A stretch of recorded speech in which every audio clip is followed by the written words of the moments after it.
बच्चों आप लोगों ने बेटा देखा होगा आयत के बारे में भी, आयत की लंबाई होती है, चौड़ाई होती है, हम आयत बोलते हैं इसे।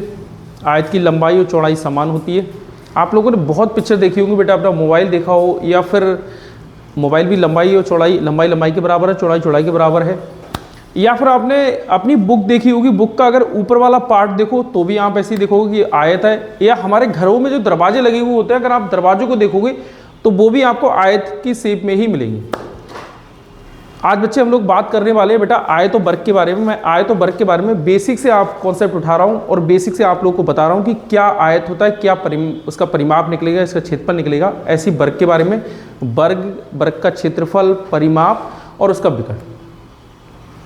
आ जाओ बच्चों, फिर आज हम लोग बात कर रहे हैं बेटा आयत के बारे में। मैं सबसे पहले आयत के बारे में आपको समझा दूं। देखो आयत क्या है?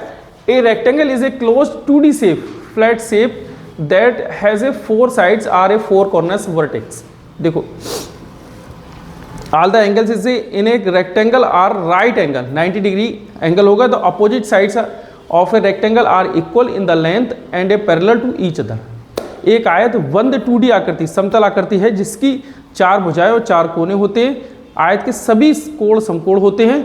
आयत के सामने वाली भुजाएं बराबर और समांतर होती हैं। देखो अगर मैं आयत की बात करूं, जैसे ये मैंने आयत बनाया बेटा, ये आयत आपको लिए गई है, इसकी शेप बनाई गई है। कह रहे हैं आयत के आमने सामने की भुजाएं बराबर होती हैं। जैसे एक अगर हम देखें, ये लेंथ जो है, ये इसको हम कहते हैं लेंथ, यहाँ से यहाँ तक आ गई, ये हमारी लेंथ आ गई। आपको दिखाई नहीं पड़ती होगी तो मैं वाइट कलर ले लूँ इसका, वो आपको दिखाई पड़ेगी। जैसे ये वाली यहाँ से यहाँ तक आ गई, ये लेंथ है, ये लेंथ हो जाएगी बेटा। और ये यहाँ से यहाँ तक आ गई, ये ब्रेथ हो जाएगी, ये ब्रेथ है बेटा। और फिर ये यहाँ से यहाँ तक आ गई, ये भी लेंथ हो जाएगी बेटा, और ये भी हमारी ब्रेथ हो जाएगी। ये हमारा क्या हो गया बेटा? आयत आ गया। ठीक है, आयत की लंबाई है, चौड़ाई है। आयत में होता क्या है बेटा? लंबाई लंबाई के बराबर होगा और चौड़ाई चौड़ाई के बराबर होगा। मतलब लेंथ के बराबर लेंथ होगी और ब्रेथ के बराबर ब्रेथ होगी। लेंथ कौन सी है? ये बड़ा है, ये हम लंबाई है तो ये लंबाई के बराबर होगा। ये चौड़ाई है तो ये चौड़ाई के बराबर होगा। मतलब ये वाला हमारा लेंथ हो गया और ये वाला हमारा ब्रेथ हो गया। तो देखो लेंथ लेंथ के बराबर और ब्रेथ ब्रेथ के बराबर। और प्रत्येक कोण 90 डिग्री का एंगल बनाता हुआ है। 90 डिग्री मतलब समझो कि सीधा खड़ा हुआ, स्ट्रेट, कोई मुड़ने वाला नहीं हुआ। अगर सीधे ऐसे खड़ा हुआ है, इसका मतलब ये 90 डिग्री का एंगल बना रहा है। ये है 90 डिग्री का एंगल। ठीक है, ये देखो हर कोने, इसके हर कोने पे 90 डिग्री का एंगल है। कोने मतलब वर्टेक्स, वर्टेक्स पर 90 डिग्री का एंगल है। अगर हम देखें दूसरा पॉइंट कि इसमें कितने वर्टेक्स होते हैं, कितने कोने होते हैं, तो हमारे 4 कोने होंगे, जिसे हम शीर्ष भी बोलते हैं। जैसे एक देखो, एक तो ये 1 और 2 3 4, 4 कोने हो गया।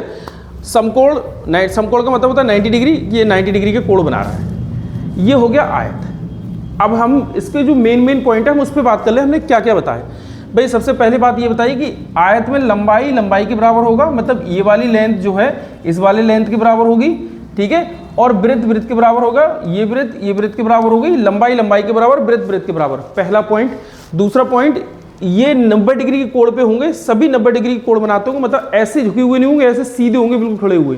तो ये देखो लाइन, इसकी सभी लाइन जो है स्ट्रेट लाइन है, सीधी खड़ी है। ये भी सीधी खड़ी है, ये भी सीधी खड़ी है, ये भी सीधी खड़ी है। तो सभी स्ट्रेट खड़े हैं, सभी सीधे खड़े हैं।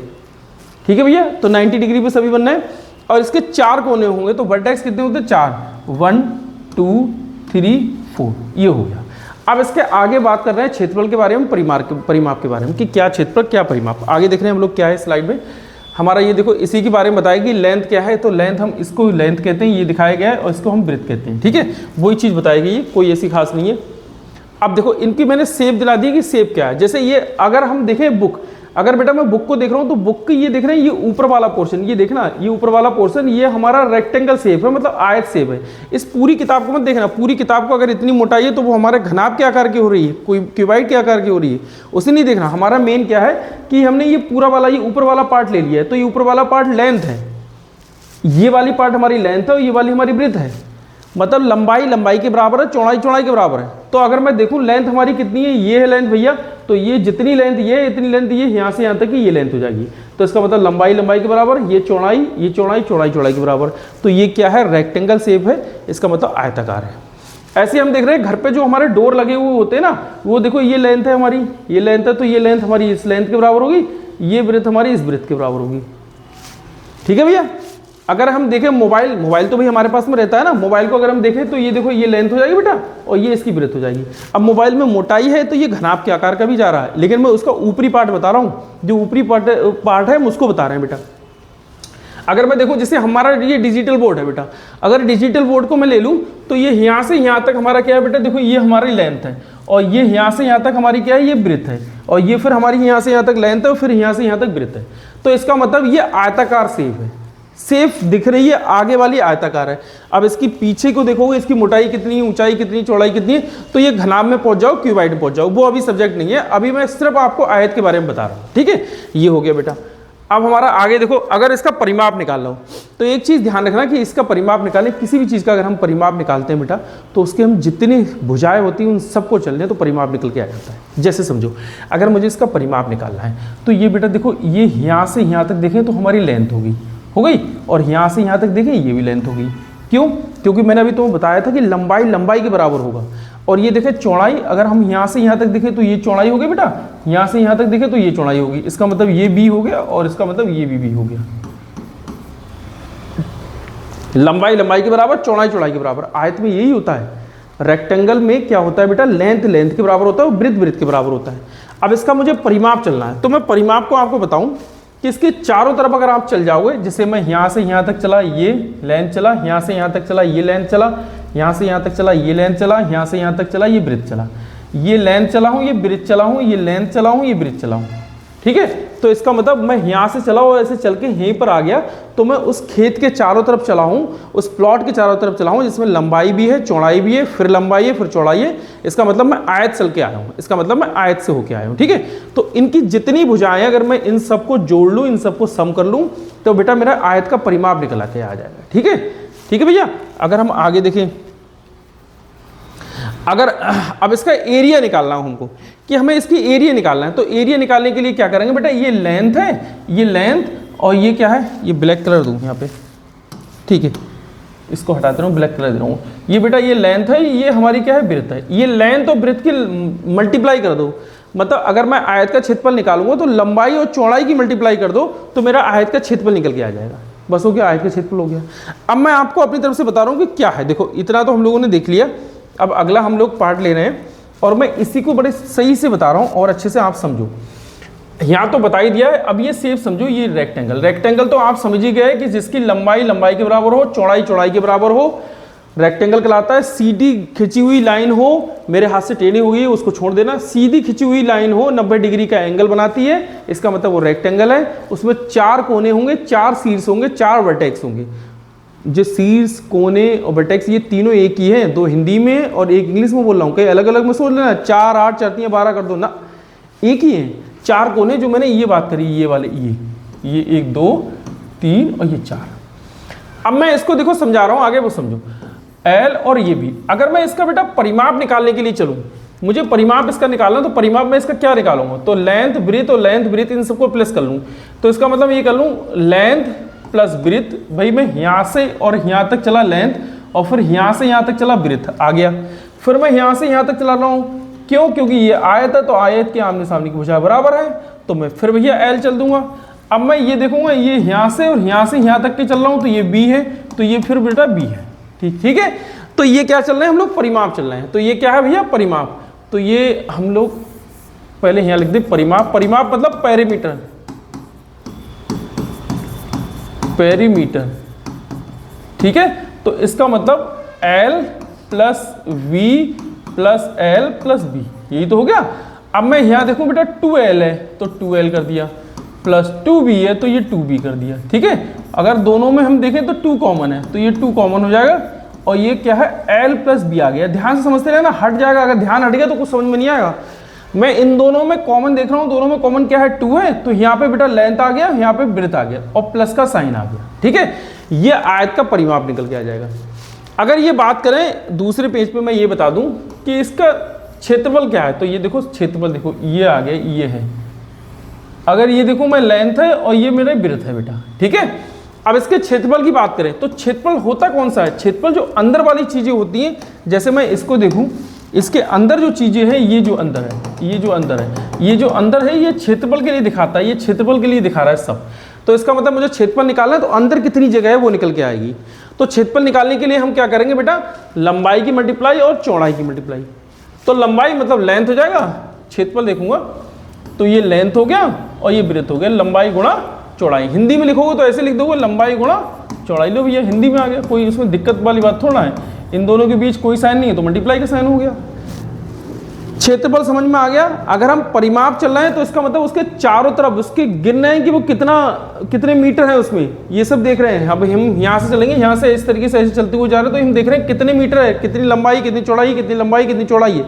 2 बार लंबाई आ रही है, 2 बार चौड़ाई आ रही है हमारी परिमाप में। क्षेत्रफल में हम अंदर वाली जगह काउंट करेंगे कितनी जगह है, तो हम उसकी मल्टीप्लाई कर देंगे। ठीक है, अब बात आई हमारे विकर्ण की, कि ये विकर्ण क्या होता है, जिसे हम डायगोनल बोलते हैं। तो ये देखो विकर्ण के लिए बेटा हम लोग क्या करेंगे, तो विकर्ण के लिए भाइयों और बहनों ध्यान रखो, एक आयत में 2 विकर्ण होते हैं। एक विकर्ण तो ये है और दूसरा विकर्ण ये है। एक विकर्ण तो यहाँ से यहाँ ये है और दूसरा विकर्ण यहाँ से यहाँ ये है, और ये L है और ये क्या है हमारा B है। तो विकर्ण की बात आ गई, ये विकर्ण हो जाएगी, ये इस तरीके से, ये ऐसे, ये और ये ऐसे, ये विकर्ण आ जाएगा, ये विकर्ण है हमारा। ठीक है भैया, आयत के विकर्ण के बारे में बात होगी कि ये विकर्ण है। इधर बैठो बेटा, इधर बैठो। ये विकर्ण के बारे में बात होगी, तो मैं आयत के विकर्ण देखो, विकर्ण निकालूं। आयत का विकर्ण होता क्या है, आयत का विकर्ण होगा तो ये बेटा लंबाई का स्क्वायर हो जाएगा, तो ये लंबाई का स्क्वायर और प्लस चौड़ाई का स्क्वायर, इसको याद कर लेना। लंबाई का स्क्वायर, ये लंबाई है और ये चौड़ाई, इन दोनों का, ये लंबाई का स्क्वायर बेटा और ये चौड़ाई का स्क्वायर, इन दोनों का स्क्वायर विकर्ण के स्क्वायर के बराबर होगा। अकेला विकर्ण इतना बड़ा होता है कि लंबाई चौड़ाई के स्क्वायर के बराबर होगा, विकर्ण का स्क्वायर। विकर्ण को इंग्लिश में हम डायगोनल भी बोलते हैं, तो हम डी से यहाँ इंडिकेट कर दें, डी का स्क्वायर बराबर एल का स्क्वायर और प्लस वी का स्क्वायर। ध्यान से समझना, एल मतलब लंबाई है, बी मतलब चौड़ाई है, एल का स्क्वायर प्लस बी का स्क्वायर। अगर मैं इसको सॉल्व करूं तो स्क्वायर की चीज है, इक्वल के इस तरफ जाएगा, डी इक्वल टू स्क्वायर की चीज है, अगर इक्वल के उस तरफ जाएगा तो हमारा अंडर रूट में आ जाएगा, हमारा अंडर रूट में आ जाएगा। अंडर रूट कहलाता है ये अंडर रूट। यहाँ पर कुछ नहीं है तो ये 2 माना जाता है, ध्यान रखना इस चीज़ को। यहाँ कुछ नहीं है तो ये 2 माना जाता है। ये आयत का विकर्ण निकल के आ गया, आयत का डायगोनल जिसे बोलते हैं इंग्लिश में, डायगोनल निकल के आ गया। अब इसके आगे मैं और भी चीज़ें देखूँ कि क्या है, जैसे ये लेंथ है और ये ब्रेथ है। अब समझो इसके आगे अगर हमको एक और देखना है, ये 2 हो गया, ये 3 हो गई और ये 4, देखें सॉरी ये 4 हो गए। अब इसके चारों दीवारों का क्षेत्रफल आता है, तो यहाँ पे हम देख लें बेटा, चारों दीवारों का क्षेत्रफल। अगर मैं चारों दीवारों का क्षेत्रफल देखूं तो क्या होता है बेटा, चारों दीवारों का क्षेत्रफल जो आता है, तो चारों दीवारों का क्षेत्रफल होता है 2 और L प्लस V और इंटू H। समझो L क्या है हमारी आयत की लंबाई, B क्या है हमारी आयत की चौड़ाई, और ये क्या है हाइट से अगर हम मल्टीप्लाई कर दें। मतलब अगर मैं इतनी चीज को अगर ध्यान से देखूं तो आपको ध्यान आया होगा कि ये लंबाई प्लस चौड़ाई को जोड़ा गया है, उसकी 2 से मल्टीप्लाई करी गई है, फिर उसके बाद में उसके H से मल्टीप्लाई करी गई है, तो हमारे चारों दीवारों का क्षेत्रफल निकल के आ जाता है। अगर मैं यहाँ पर ये कर रहा हूँ, ये समझो, अगर मैं इसका परिमाप तो यही तो होता है, इसका परिमाप यही तो है, 2 ब्रैकेट के अंदर L प्लस B। अगर बेटा मैंने ये 2 लिया ब्रैकेट के अंदर L प्लस B ली और उसकी मल्टीप्लाई मैंने S से कर दी, इसका मतलब ये चारों दीवारों का क्षेत्रफल निकल के आ गया। इसका मतलब ये चारों दीवारों का क्षेत्रफल निकल के आ गया। भाई मैं आगे यही तो करा हूँ, मैंने क्या करा, इसके परिमाप की इसकी ऊंचाई से मल्टीप्लाई कर दी, इसका मतलब चारों दीवारों का क्षेत्रफल निकल के आ गया। तो मैं यहाँ पर ये भी लिख सकता हूँ कि आयत का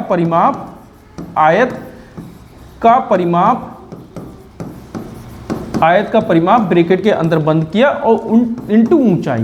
भाई आयत का परिमाप जो है अगर मैं उसकी ऊंचाई से मल्टीप्लाई कर दूं तो चारों दीवारों का क्षेत्रफल निकल के आ जाता है। इसको हम इंग्लिश में बोलते हैं एरिया ऑफ 4 वॉल्स। इंग्लिश में क्या बोलेंगे बेटा, अगर इंग्लिश में आप लोग लिख रहे हो तो area of 4 walls. Low area of 4 walls बराबर 2 और L प्लस V और इंटू H। एक चीज जो समझाने वाली है ये तो पूरा फार्मूला समझ में आ गया। इसके बाद ये ध्यान रखना, कहीं ये दे रखा हो कि आयत का परिमाप दे रखा हो और इंटू ऊंचाई दे रखा हो और आपसे कहा हो इसका क्षेत्रफल बताओ, चारों दीवारों को क्षेत्रफल बताओ, तो आप लोग यही देखो कि भैया आयत का परिमाप दे रखा है, इसमें लंबाई नहीं दे रखी है, आयत का चौड़ाई नहीं दे रखी है, तो मैं इसका क्षेत्रफल कहाँ से निकालूं। तो एक दूसरा फार्मूला इस पर भी नजर देना। अगर ये फार्मूले पर नजर नहीं दोगे, कहीं उनने थोड़ा सा भी घुमा के दे दिया, तो आप लोग बेटा वैसे ही आउट हो जाओगे, वैसे ही फेल हो जाओगे, कोई फायदा नहीं होगा। ठीक है, तो हमें बारीकियों पे नज़र देनी है। मैंने जो जो इसके पॉइंट लिखाए उन सब पॉइंटों पे हमें नज़र देना है। इसके बाद अगर हो सका तो मैं वो पॉइंट को भी आपको इंडिकेट कर दूंगा, लिख के दे दूंगा, जिससे कि आप लोग अपने पास नोट कर लेना। ठीक है, अब इसके बाद में एक दूसरा होता है बेटा वर्ग। वर्ग को चलो मैं ही बना के दिखा रहा हूँ आपको वर्ग क्या है। दूसरा मैं अगर स्टार्ट करूँ, वर्ग जिसे हम इंग्लिश में कहते हैं बेटा स्क्वायर। इंग्लिश में क्या कहते हैं भाइयों, स्क्वायर। भाइयों और बहनों याद रखना, ये स्क्वायर है, इसको सही से देख लेना। ये देखो भैया, ये है स्क्वायर। अब स्क्वायर मुझसे ना बन पाया, लेकिन आप लोग सही समझ लो, हल्का सा तिरछा ऊपर नीचे हो गया। स्क्वायर क्या होता है, जिसे हम हिंदी में वर्ग कहते हैं। वर्ग की सभी भुजाएं बराबर होती हैं। जैसे अगर मैं इसको यहाँ पर बेटा x मान लूँ, तो इसकी ये यहाँ से यहाँ तक की भुजा बेटा x हो जाएगी। अगर मैं इसको x माना हूँ तो इसको भी x मानना है। क्यों? क्योंकि मेरे पास, मुझे पता है कि वर्ग की सभी भुजाएं बराबर होती हैं, स्क्वायर की सभी भुजाएं बराबर होती हैं। तो ये हो गया भैया स्क्वायर। ये देखो, ये यहाँ से यहाँ तक सभी बराबर है। ये देखो स्क्वायर हो गया, ये यहाँ से यहाँ तक सभी बराबर है। मतलब अगर मैं यहाँ पे ये कह दूं कि एक वर्ग की भुजा 5 सेंटीमीटर है, तो मुझे ये कहने की जरूरत नहीं होगी कि उसकी लंबाई भी 5 सेंटीमीटर है, उसकी चौड़ाई भी 5 सेंटीमीटर है, क्योंकि मैंने आपको बता दिया एक वर्ग की भुजा 5 सेंटीमीटर है। तो ये 5 सेंटीमीटर लंबाई हो जाएगी, 5 सेंटीमीटर चौड़ाई हो जाएगी। तो इसकी जितनी भुजाएं दे रखी हैं, ये आपकी 5-5 सेंटीमीटर की हो जाएंगी। एक वर्ग में कितनी भुजाएं होती हैं? 4 भुजाएं होती हैं। अब मैं आपको इसके बारे में और बताऊं कि इसके एक वर्ग तो मैंने बना दिया, चलो मैं वर्ग यहाँ पे बना रहा हूँ फिर से। ये समझो ये वर्ग है, इसमें बेटा 4 कोने होते हैं। वर्ग में कितने कोने होंगे बेटा? 4 कोने होंगे। ठीक है, कितने कोने होंगे? 4 कोने होंगे। तो देखो एक ये है, यार किसी और कलर से करा जाए, हटाओ इससे करा। एक बेटा ये कोना है, एक ये कोने है, एक ये कोने है, एक ये कोने है। तो 4 कोने, 4 शीर्ष हो गए, जैसे शीर्ष कहते हैं, 4 वर्टेक्स भी कहते हैं इसको।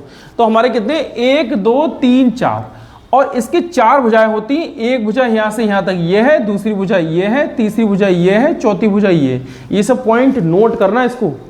ठीक है, अब इसके बाद में एक भुजा हो गई। विकर्ण की बात करें तो बेटा 2 विकर्ण होते हैं, एक ये विकर्ण होगा, एक ये विकर्ण होगा। ठीक है, वर्ग में हमारे 2 विकर्ण हो गए और वर्ग में हमारी 4 भुजाएं हो गई। 1 2 3 4, 4 भुजाएं हो गई, 4 कोने हो गए, 1 2 3 4।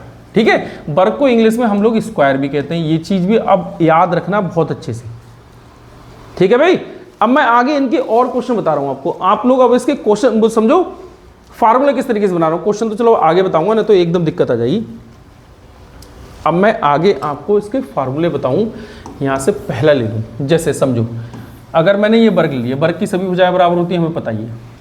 अगर मैं इसको x मान लिया, मैंने x मान लिया कि इसकी भुजा यहाँ से यहाँ तक x है, तो मुझे इसकी लंबाई और चौड़ाई को इंडिकेट नहीं करना है कि साहब लंबाई कितनी, चौड़ाई कितनी है। वर्ग की अगर मैं कह दूं वर्ग की एक भुजा 5 सेंटीमीटर है, तो इसकी सभी भुजाएं 5-5 सेंटीमीटर होगी। अब मैंने लंबाई चौड़ाई की बात कैसे करी? लंबाई और चौड़ाई इसमें बराबर होती है। अगर मैं लंबाई भी देखूं, चौड़ाई भी देखूं, तो ये सब बराबर होंगी। जैसे आयत में क्या था, लंबाई अगर मान लो 10 मीटर है और चौड़ाई हमारी 5 मीटर है, तो अलग अलग है। लेकिन वर्ग में एक भुजा वही लंबाई है, वही चौड़ाई है। एक भुजा कोई भी दे दी जाए। जैसे अगर आपसे कह दिया कि वर्ग की भुजा 5 सेंटीमीटर है, तो आपको कहने की जरूरत नहीं है, क्योंकि उसकी अन्य 3 भुजाएं भी 5-5 सेंटीमीटर की होंगी। अगर मैं यहाँ पे बात करूँ बेटा परिमाप की, अब मैं आपको फार्मूला निकाल रहा हूँ, वो समझो। परिमाप, परिमाप इंग्लिश में हम लोग कहते हैं पेरीमीटर। क्या कहेंगे भैया? पेरीमीटर। अगर मैं इसका निकालूं तो इन सबको प्लस करूं, ये x है बेटा, ये x है, ये x है, ये x है, तो इन सबको प्लस कर दूं 1 2 3 4। तो ये देखो मैं इस तरीके से प्लस कर रहा हूं, x प्लस x, पहला x, दूसरा x, फिर तीसरा x और फिर ये चौथा x। तो इन सबको जोड़ा मैंने, तो 1 2 3 4, तो ये कितना हो जाएगा बेटा? 4x। और x यहाँ पे क्या है? x एक भुजा का रूप है, इसे हम साइड कह देंगे, इसे हम इंग्लिश में साइड कहते हैं, और वैसे क्या भुजा भी कहते हैं, इसे हिंदी में क्या कहते हैं? भुजा भी कहते हैं। ठीक है, इसका फार्मूला कहाँ पर कैसे यूज होगा वो मैं बात करूंगा। पहले मैं इनको समझा दूं। ये परिमाप की बात हो गई। अब इसके क्षेत्रफल की बात करें तो वर्ग का क्षेत्रफल होता क्या है भाई? उसका क्षेत्रफल क्या था? आयत का क्षेत्रफल लंबाई गुणा चौड़ाई। यहाँ भी लंबाई गुणा चौड़ाई लिखेंगे तो लंबाई भी बराबर होगी, चौड़ाई भी बराबर होगी। मतलब अगर एक वर्ग की भुजा 5 सेंटीमीटर है तो इसका मतलब उसकी लंबाई भी 5 है और चौड़ाई भी 5 है। तो हम यहाँ पे इसका क्षेत्रफल निकालने के लिए हम ये कर सकते हैं कि भुजा स्क्वायर कर सकते हैं, हिंदी में इंग्लिश में इसे कहेंगे साइड स्क्वायर। अब मेरी भुजा कितनी है, x लिखी हुई है, तो इसका मतलब मैं यहाँ पे करूँगा x इंटू एक्स, तो इसका मतलब ये हो सकता है फिर 1 2, तो ये x का स्क्वायर। देखो एक ही सेम एक जैसे डिजिट है, एक जैसे अल्फाबेट है, तो इन दोनों की मल्टीप्लाई करके इसके ऊपर स्क्वायर रख लेंगे, तो ये क्या हो जाएगा बेटा, x स्क्वायर हो जाएगा। ठीक है, क्षेत्रफल।